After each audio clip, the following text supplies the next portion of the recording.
what is he trying to achieve with the announcement of a snap election so quickly? Because I was expecting it to happen only in the second half of 2025. First of all, thank you so much for having me. It's a pleasure to be with you.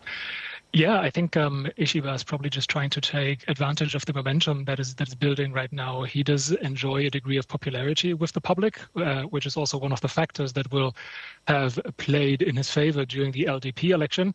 He's someone who's known to be a bit of an outsider within the LDP. He's often been critical of LDP policy.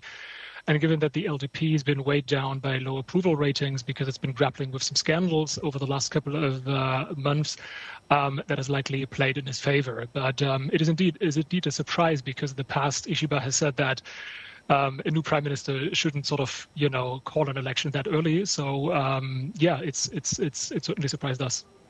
Stefan, are you confident that he can sort of build on this momentum for success in that election?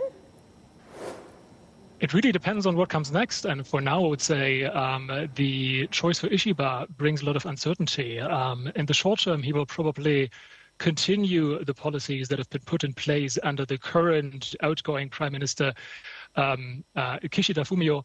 But what comes beyond that isn't terribly clear. His views on the economy are not terribly well defined. He's sketched out some broader goals, like wanting to support rural economies or economies outside of urban centers, broadly speaking. He said that he wants to reduce inequality, but he's not given us a lot of detail on how he wants to get there. Broadly speaking, I would say that our view is he will probably try to move towards a tighter fiscal policy stance. He also seems to be favoring a tighter monetary policy.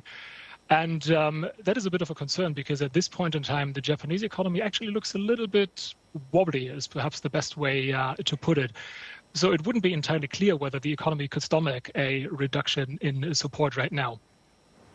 Right, yeah, it seems that he came out with some more dovish comments on monetary policy at the weekend. But as far as the economy is concerned, I mean, steady as she goes as far as the Tankan survey is concerned at some of the corporates. I mean, does that leave scope for hikes to come?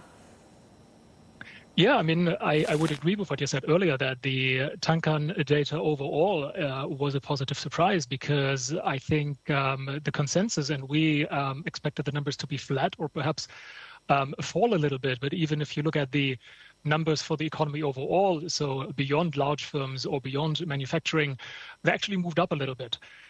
Once you really dig into the details, though, it's a bit of a mixed bag.